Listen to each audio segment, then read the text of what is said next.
Wala whae ngā o la. Te mōni ne hū I e tawe taha ko karu fitu ia o hawha whaiwhekau ai ko hau mwai koloa. Ko sifa ko whofua a ko whaiwhekau tonga ia ko I New Zealand. Te hauka tawa ke tupo pe ko whikaua whikatoru lewa ko hau mwai koloa. Ai ko ke mahi no o ke si o tau ka ki matu tua no tan whakalotu. E ni ko na no notice. Na matu tua whakatau ia tea. Ko ke mea I whakanau e ko e whanaki kau reka ko. Kau ai ki ka masi ko nau tai tusi. Na ni notice ia. Mo ki tamo ko lavinia na ni notice ia. Ko ki nau tolu. Ko I mahalo pe au e tangata I ko ikirifi pope. Kana whana mai kure ako. Na e hunga no whanau me kau pālangi ko I kobe English.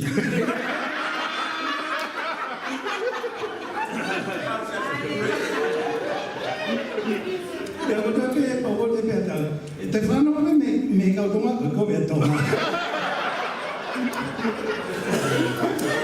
Aia, ka pao lewa ko kobe English pea kobe tonga. Eki arongo whanamaha ko whare. E pingai ko mea whakarea ia ko mea whakatonga.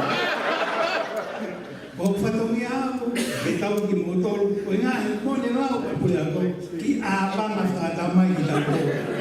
E mau e mau motoru ki wharamahara. Te koe ui ngai o tau pehe ai, ko āpanga whakatamai. Koe ni, ko ngā wai wharamahara, pa koe tau e me ni mani ki wharamahara. Pa ko tatau o mo e pui ako, pe mo e tare ki tau. Mahal ko ki mau tau ki mau to ki mau ngawe siasi. Ku mau ki mau to ki ngawe ke. Kai ke ko fare lotu mau inga I mamani. Ko fare mahaki to mau inga pe mo I mamani. Ko ta ulava ia pa to ki fai te fe kumi ki hewan. Ka ura e ta fe kumi ki hewani ka ri aka fare lotu ka mo fare mahaki. O ne ko fare lotu. Arwang ko ki fare mahaki. Ova.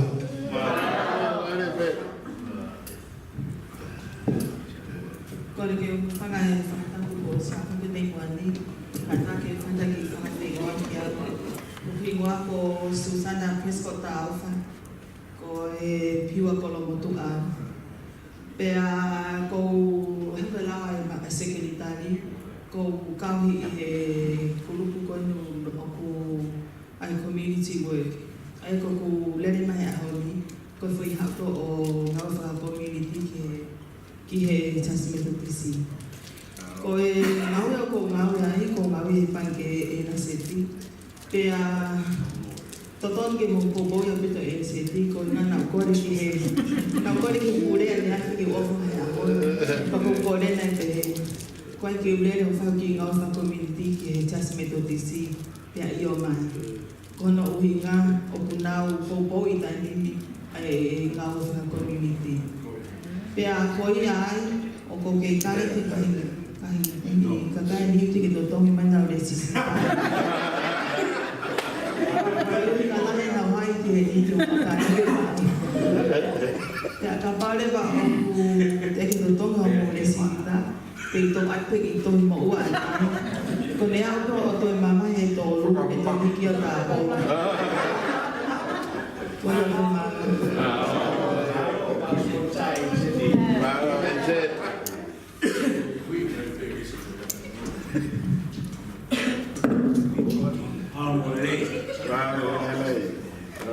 Mahalo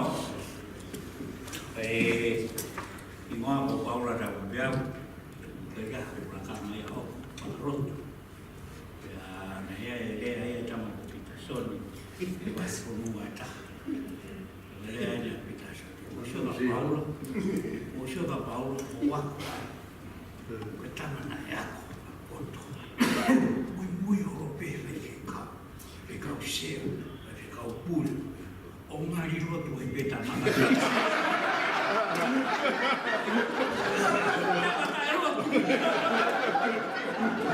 Apa te bukau buka apa mana. Ko ya e manat ko dia. Ki dia tanata mati fakki. Na be mati fakki. I make not two great things. But I do the little things that I can in a great way. Oi a kau pesi kau. O te mo kumi me kena tano ke to ke ta. Ai tu ngam le lan no ani. Ai mo tu ko di me ku asi. Ate mo sai. Ai ke me ali tan never le kisi ki patongia ai ke ta ha. Ai o te mo mama di atu mo asi tu. Tanah ke. Lea bem, lea lá no lado. O papo força. Vai nem já vai para o novo. O ele.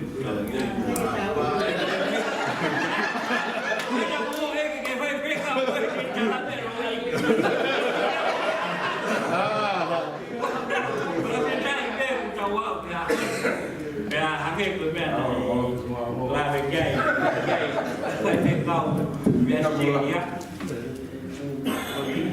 Câu phải nhưng mà đây thì của lo pe của cái câu xia. Này phải của nó. Mình hàn con nào gì sushi. Phải trả một muat một đô câu phải câu. Ở bên cái câu mà đây nguyên năm sao phải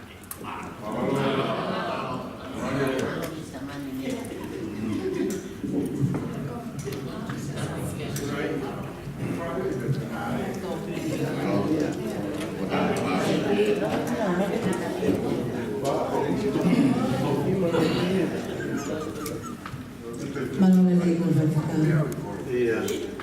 Kai tuang ngege frau si ai di balan kuin. Kata di pe to ngui ka ko tau te ngala di to. Kai atu ngai silele mai mi he i kolo tala ko mata ha. He mute ha o hifo he pele pela. Feina mai ki lungu Fufulu atau kisi lipa tare pasi ke fata feia di balo. Faka feila ki adwa ko bingoa Catalina tavo kaila. O tangai fala ki he hoa e fai fekau haloti kaila ki me hononga. Ko o mahala pene ni osi faka feila ki atau mangau no feitu mangau e ai. Ko ia bege whakawhia atua o koe tupu amane tupu me ai. Ne tupu au me he whamiri seasi katolika. I matahau, i hatawo. Pe au ne ngawe ai kuongo mātua e ki esas katolika he ngai taura. Nai fale pela hita hai tong tungana hita ha pe mau alwa o motu fale ai to ko tahaua pe mau to ki foki tong fale to ko ai sisi taha ko to taha to lupe pe o mau to malo ki to mai ngawe kai whakaho pare ai ahiki me he hiposiasi ki he sias brasiliana. Kai hangi ko lau kai ha me fu ka me tau pense te tupu mo te sio ki he kono fai o e ngawe. Pe hangi pe ko le ai tanga tai ki na fai mai pe ko feitu pe ko ha posias te ki kau ki ka ki au fai ngawe ki te o e to tu hai pe a ai fai fatongi aku mo popo ki ngau fai boa i Australia tu afa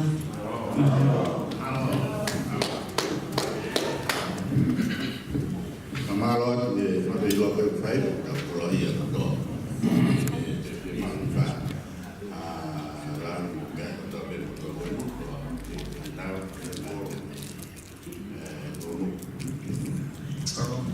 Lo vi fai lo que é da programa Japão que é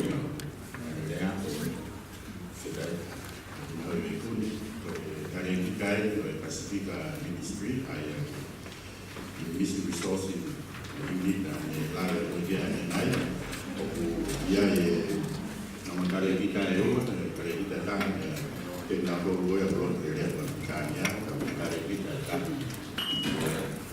kai kasigi ya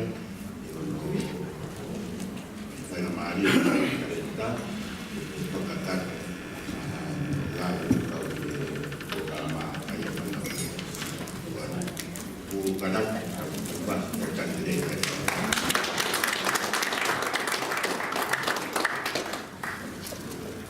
Malo que ada que sea y o oye no que forman mal el peje para tapo ko afati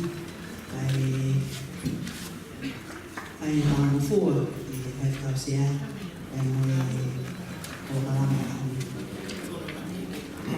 como ko fekao que ai pe haki whaka matara pe koe hai ngā awe e kutu ngā awe ko ko whakakau matara maki ai o whai ai a nge koe whakawhiru atu ni a kai anai koe kutu ngā awe mission resourcing ai assessment of this year usina mui a ko kore ke mai mo ai whai ngā mahari e koe ni mo ki o whakamaro atu ki e whai he kau se a me mo ki mo tō ko toa pe ni kau whakataha mo ia i he ngā we koe whakataha mo o ko maa whana ma te ki mo tu ala i he kawe i ngā o mo iana hono whakamatara ka ko whakaamuang e mai ki a me peke mai whakaamu ki mua ke hoko e kamata re rei koe ni kamata ana le le o ngahi whewinaki he ka o e tupuraki. Koe hini o ku whakapoka e tau whikau kau atu. Te mo whepōpō waki lau maari e o whakatō katea o whai hono whakamaala. O whamaro ki ure ako e Polisi Trinity Methodist Theological Lusila o te kau le tā e se kakaru he te o moi kino ki moi sui he ako nai whai he moko whakakaukau o lea ko ia koe whakatō katea ni whakamarahala he ako tōtau. O whakalata ia au he whakakaukau e whakapakataha. E makapakao.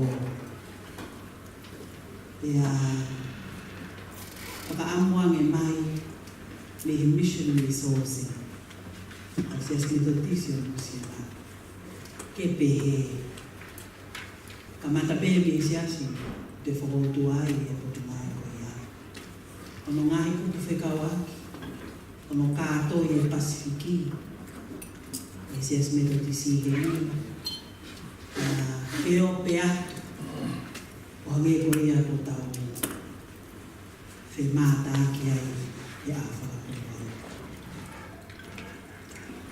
Ni ukau au he whakakau koe whakatō wanga.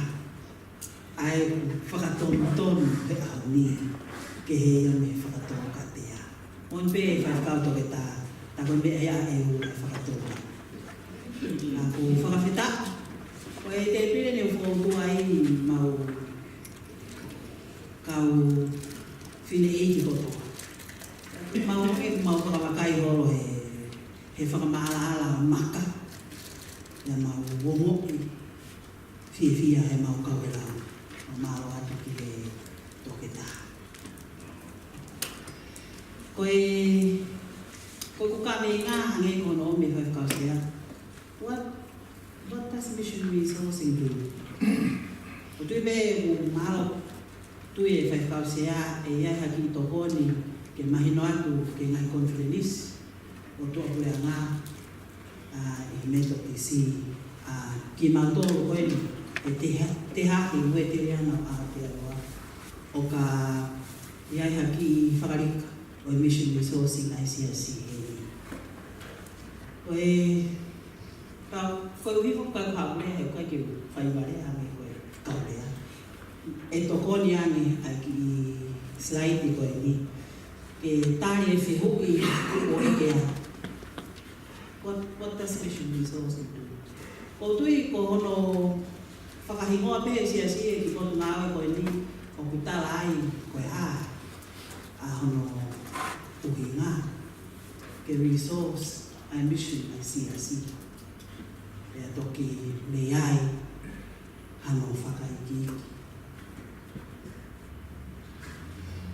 Aia koe uhi ai ai kau ai ngahi whatongia aia foki e ai kau ma'u whatongia pe ma'u lakana ai koe whole church officers a sias metodisi.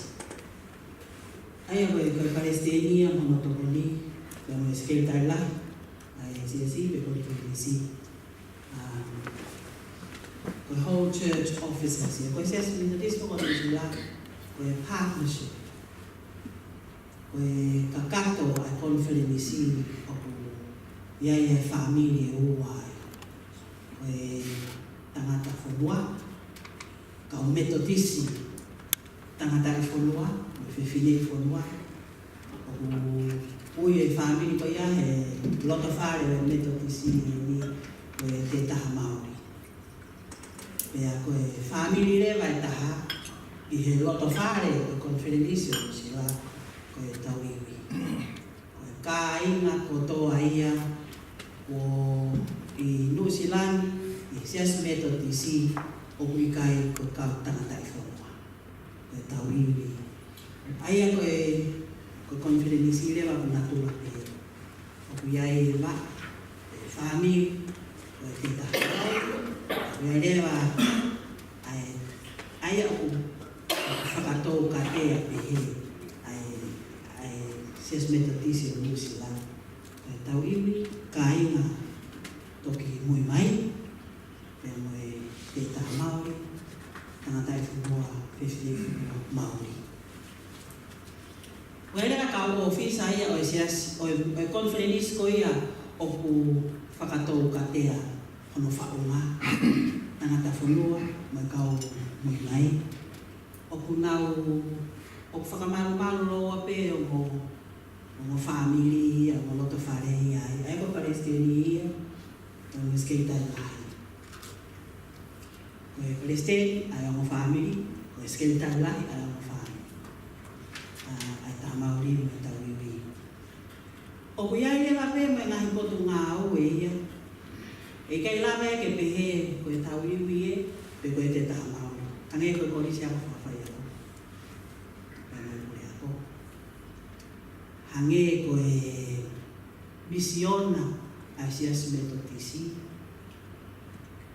o whakatou katea ai o tautehina e konferenisi sias metodisi o Nusila ka whakamaru loa ai o tehina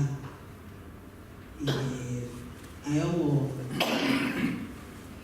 whakatou tehina i Palestine, o skeitai ai o hinga e whole church officers. Ni hoko i wharewa koe ke o mo family, ke tauiwi e te taha Māori. O gai lewa e tumua o e te taha Māori. Ko ia ko e tamanga i ai family koe. Ta koe tau te ina e kai taha, e tauiwi. Koe ia e loto whare ai koe lea whakatania. Kawai kau pālangi, mo e ngahi matakari ke he me o mo whakapālangi. Whai e nau rotu, mo e nau isi he lefa Britania, o koe ta whaaki ata. Ai koe tau iwi lewa koe mo tau te hina. Iki, mo Pacific. E koe tare kita, ka koe lewa tare kita, are English speaking. Taiki o ngā au, Reverend Dr. Trevor Hogarth, me Britania, Pea mo fine mo tua ako ngau e tare kita ko e tau Pacific. E ko Pacific nei ono lahi tomo lahi taha ko na tomo toma a te roa. Ia i mo sinoti. Mai ko mua e ka ha ko se sa. Ia i mo sinoti ko ba ko mua ia a ka kai fisi, ka kai o te mahi. E wase ko ke ia le vai finga e aki te moe kau kōrea, se spiritisio kōrea, whai e finga e wāo, finga tō, e whakaama e taha ke iai mana sino. Ia ku whakatō a tea hano tau i kau kōrea e he o tare ki tā whakatō osi. Aia koe anga e tuku a mission resourcing. Koe mission resourcing, koe waa aia koe, koe tau iwi o ku tokanga e kina katoa ngahi matakai.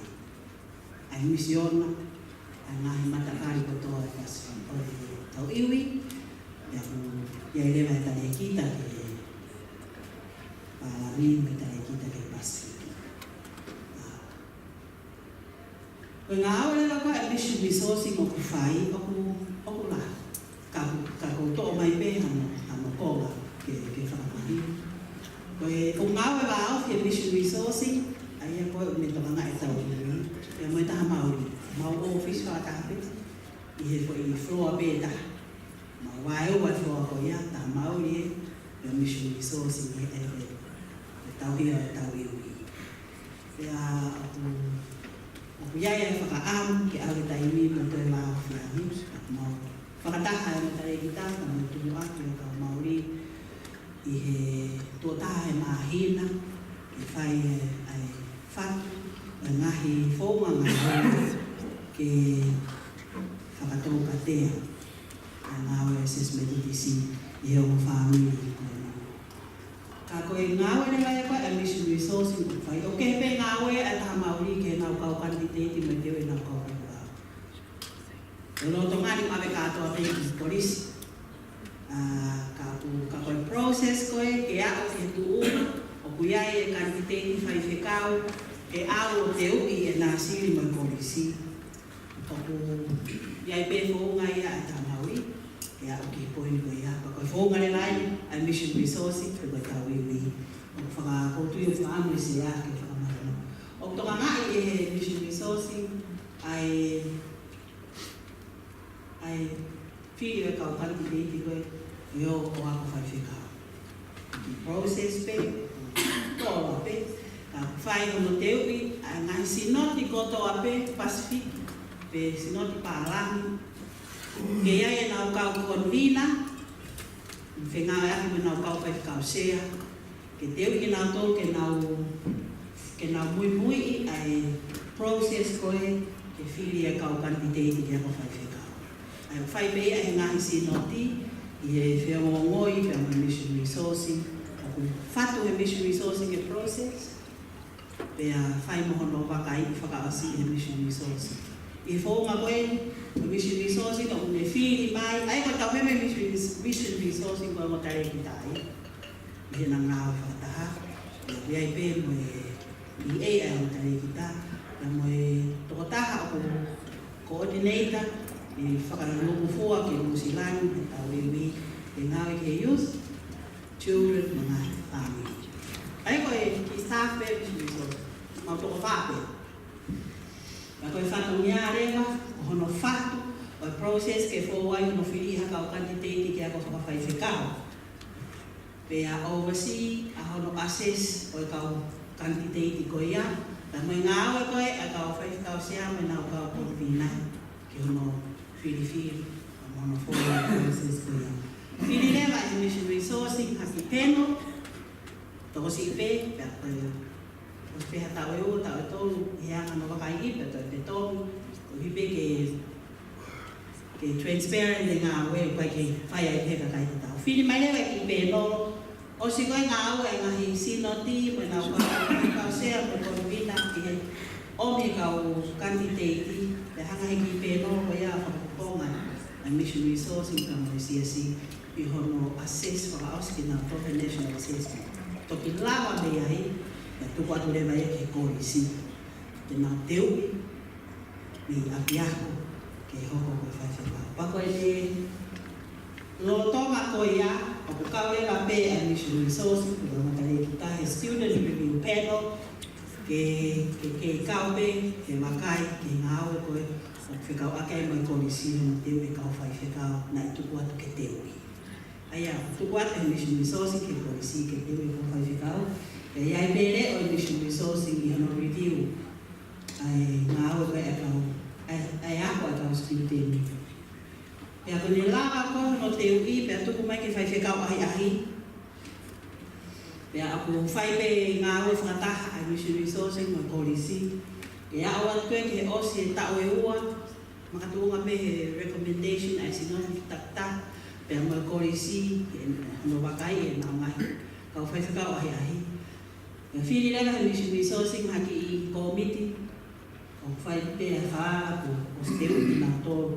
Ke nau retreat me kau probationers, pe kau whaiwhekau ahi o se tau e ua, te tōru pe whaa, makatunga e nau performance. Retreat ko ia, e o mea e reo whakaosi. Pe ulawa e, pe tuku ma pe te nau recommend mai, ke o te hei whaiwhekau. Aia koe, koe awhanga tuku, o kai he korisi pe koe sinoti. Ka koe whaonga koe o retreat ko ia, o kulawa bea ke pehe mai nā tō ke heo te lehi tā.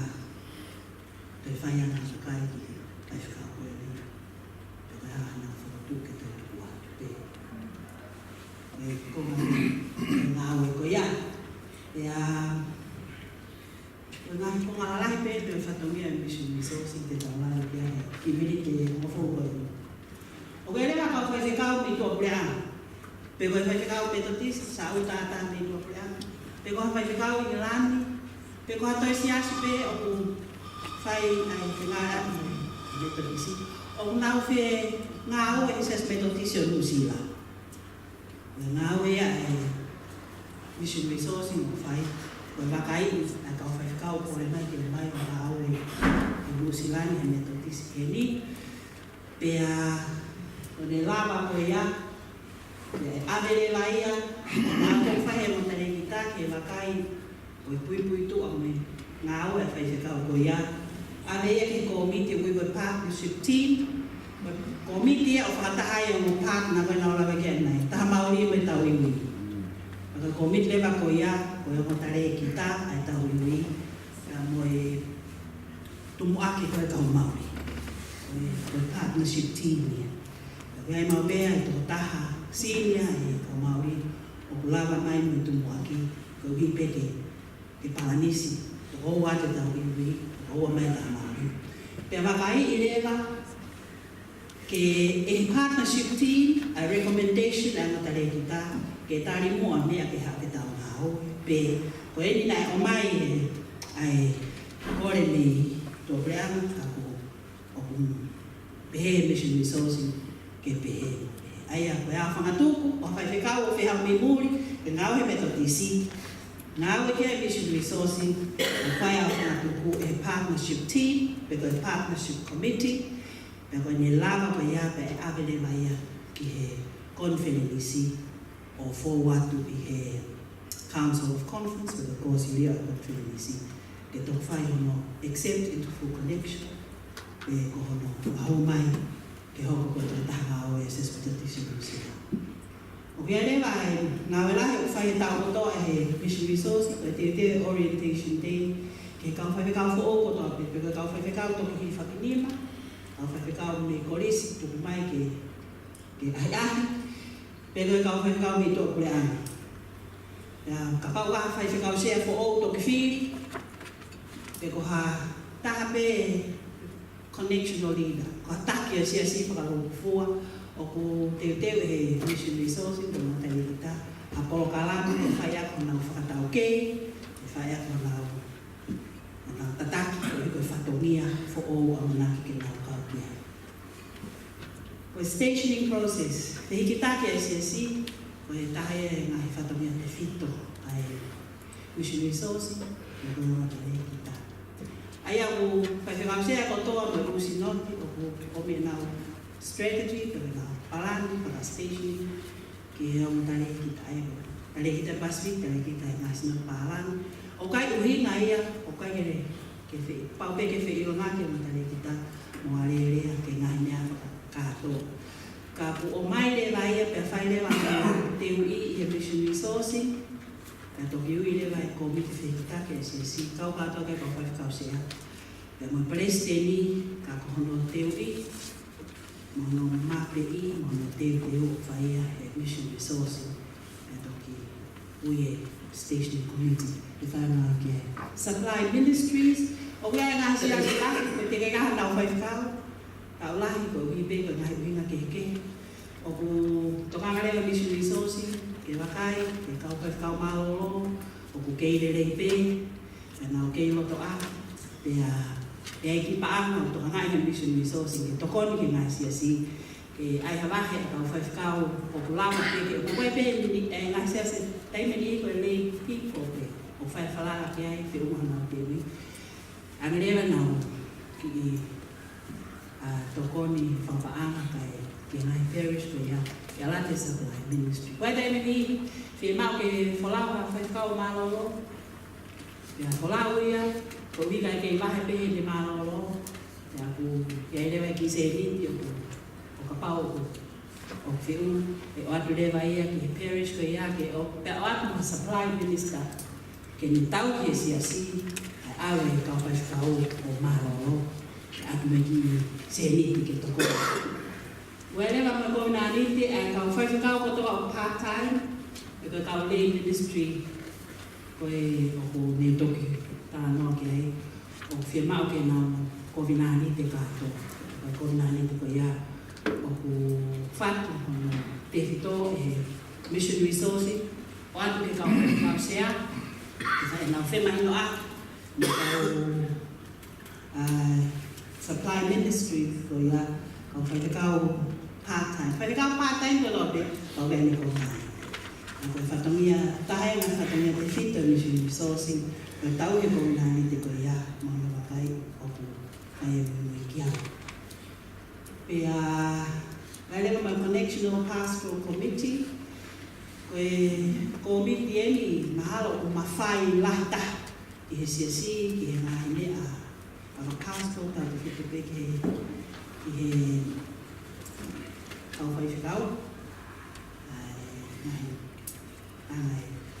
ai mo ui ai fatomia kau pau ya me o kuarea ia e connection of pastoral committee ai ko Presteni pe pau Presteni malolo o mo tare kita me tu kita na pe amo e secretary lahi ko ngalahi o fatomia o mission resourcing o feed and pastoral committee ki he mea ko he fai fatomia ka fai fa o ka pau bia he mea ko ma pe au pastoral committee pe o president's committee of advice ka ko te mo ia he mission resourcing na asenita e finga administrator lahi o pastoral committee pe ka ke loya sesi committee of advice le vai mea ko to ko fai no ale le aki he no ia ko fai kau anga na we e ui e pastoral committee a president's committee of advice o ka pau pa mea fala ka pau le ke kau na ke ai loya asi ka ko e fatomia ia o mission resourcing ke te teu na ka se ni pa e pe foki mo ka wa to ke ko si dia conference ki komite a conference wa to ko fu me ta maui to ko fu me ta wi pe a o ka le va mo tari kita he resource ki ai mo Presteni secretary lahi ki he te teo e ngahi fa uma me a fa uma si ke ave ke conference tawi strategy in stationing ko komit fa uma ko ai si tawi pe mo komit fe kita ki ko to ngai yo tale kita ai ngai ngau ko to pe fe ko ako na mo ya le ko ta ko ya to o ta ko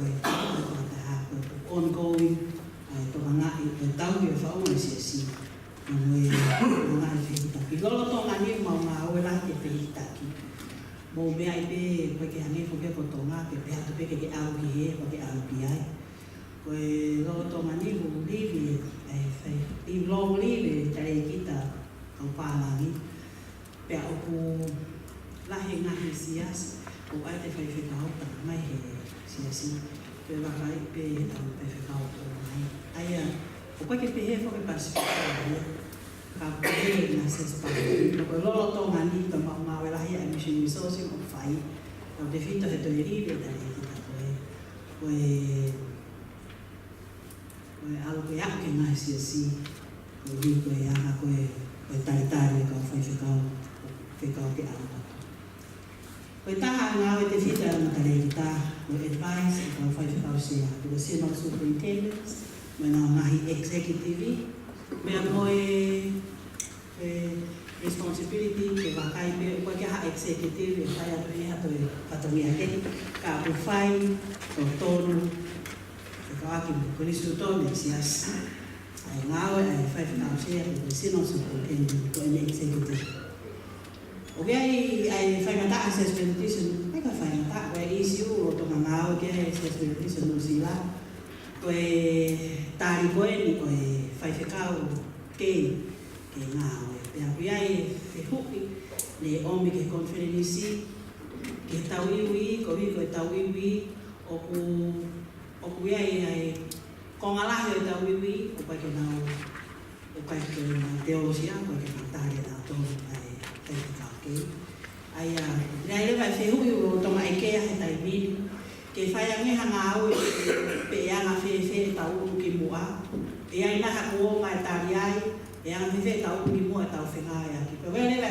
ko ta hai ko mi ma venga ni foto he conference ta fa ko ma ni tu ya ko tu mai ya ko mai ya fa to ni te fit mission resource ki kulu ko fili be conference e na ma o ke ta ni ko ya ko te hui man ni ta ma ni ke ta ni ko na o ya ko la lo e ma ko ta Katayan ang patuloy at dito yung mission resource. Tokanga ki ngawe ay Uniting Congregation after New Zealand. The UCANS, yung mga cooperating venture, CV, o imamalo mission resource, ay pumaha ako ay mga siyas ke Presbyterian, Churches of Christ, ay ko pakatahaya ngahi parish, o ia UK ko si ko metodisia ka mga siaske ai au mal to ai ale ko ya ko tu wa mga siasi mission resource e la mo ngawala ni tawen yo ai le mai ko talanoa o ko i mo sias metodisi o ko rea o yo topo fa au tu ka ko rea he o nau lo to angi ke nau malahe mai o fa mal metodisi o sila kapu yai pe ki to si pe han fi to pe ki hange ko sa uta ta he to mai fo no muli ka kai le ta no la na e mission resource ke fa te uma pe si ka korea he ni e fa ma ma me to si o ka pula we have orientation ke ka fa fe ka ko to ko station ki nga hi parish ko ta no ai ke he pe ia me orientation ke ka fa fe ka nga we ke me to si ka now we have foundation ko chaplaincy forum na me ke sia malo kau fai fikau metodis ko tope o nga o fa chaplain ale mahaki the tertiary education the aged care ko New Zealand Defence Force ka vele ma kau fai fikau metodis o ke kau policy ma nga industries ke o na fie ma mai ha na chaplain Fatomia mission resource. Whenga pe ke ai link ke o ai o kai ka metodisi o ngawe fa chaplain pahange ku na mori ai pe ai ha mala he me siasi ya ngawe e mal conference.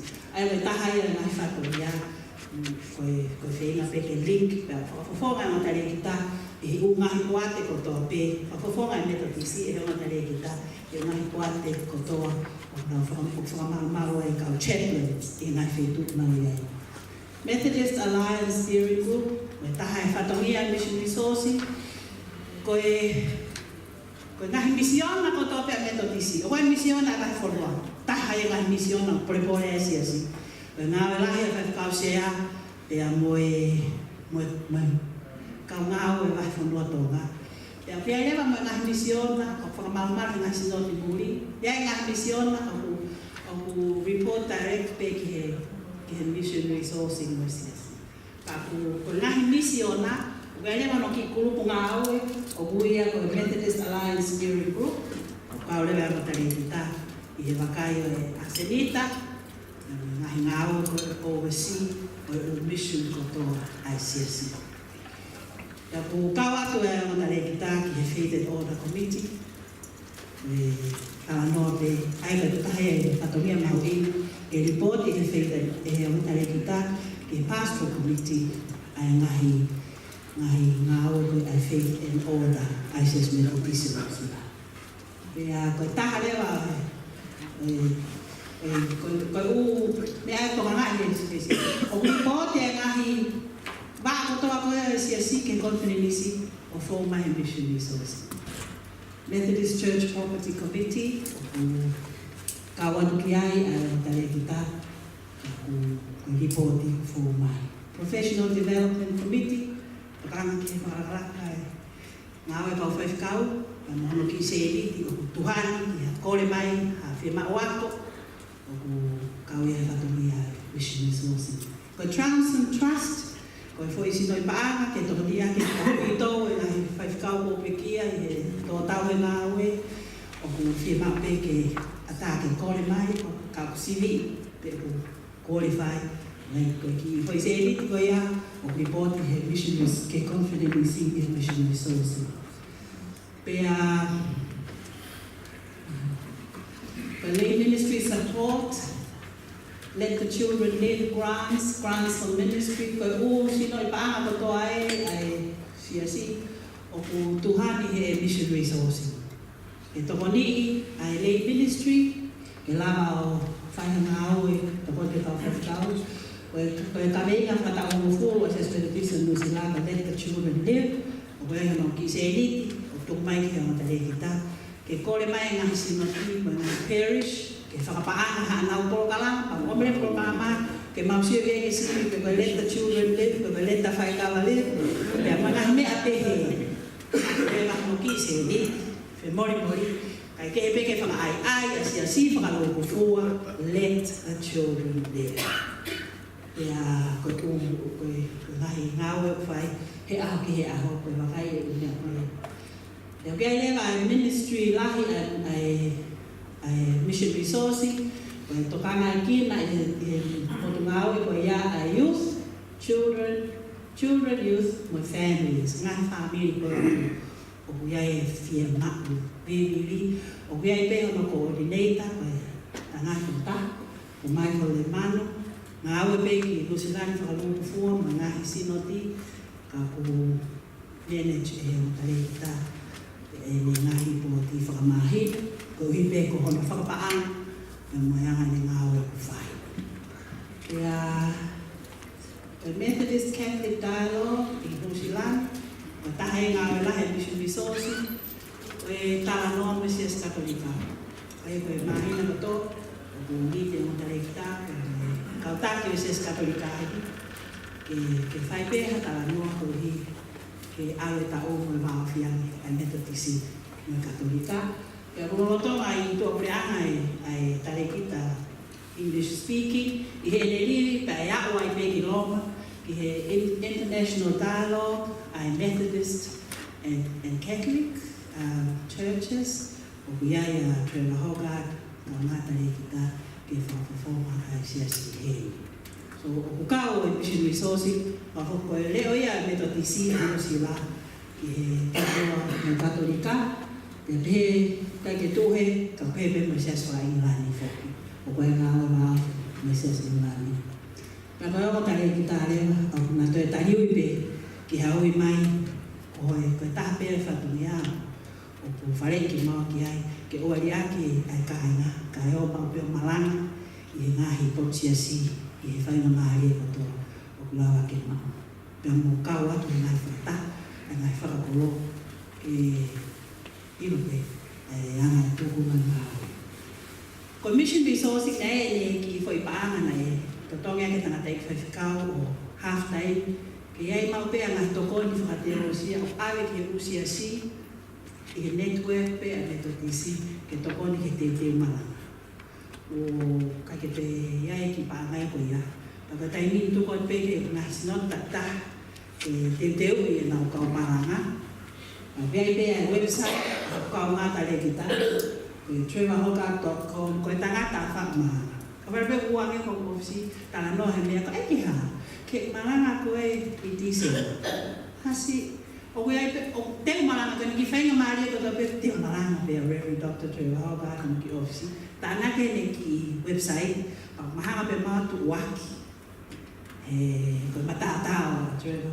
Ke hoko pe ia ko wa to kona mission resource anga malanga o te Reverend Dr. Trevor Hogarth. Pe tau sea ka molmole ka pa ko ke ha me ai e ha ke fa ka ko ko tui ko ngai ngau te fito pe. That's what mission resourcing does. Kung te haki with te rea na kakiro, dahil ay pinumoto ako tayo ikikita ko ya maikakabas. Tuwafa.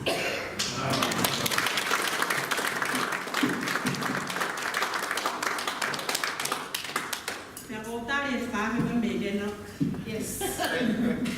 Kung piyaping, yung lawat, kilenom sila, yung lawat namin na mahal ko be phải câu và mà mấy một chút cô phía phía nhiều ta kiểu qua lên nó cũng phía phá ngày mission resource kiểu qua là ta có một ngào rồi để nó kiểu phố kia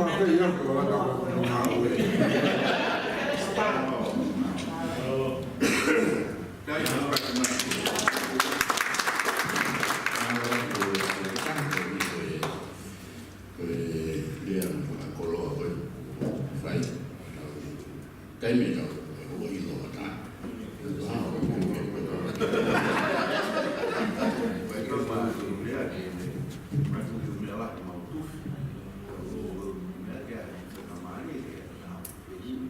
nhưng mà người Việt ta có biết người ta cần biết nó người ta cần biết nó người ta có người làm việc cái tôi có phi này ông mai cái cầu thì có thể sẽ không được oi ma con si fo apaia mai mi americano e ti vede peace ti lava cava mai e un hospital una ai ma lo e per causa ai que tali che figura per come america e figu e lato che ia che se dico e foto come no fai calcolo per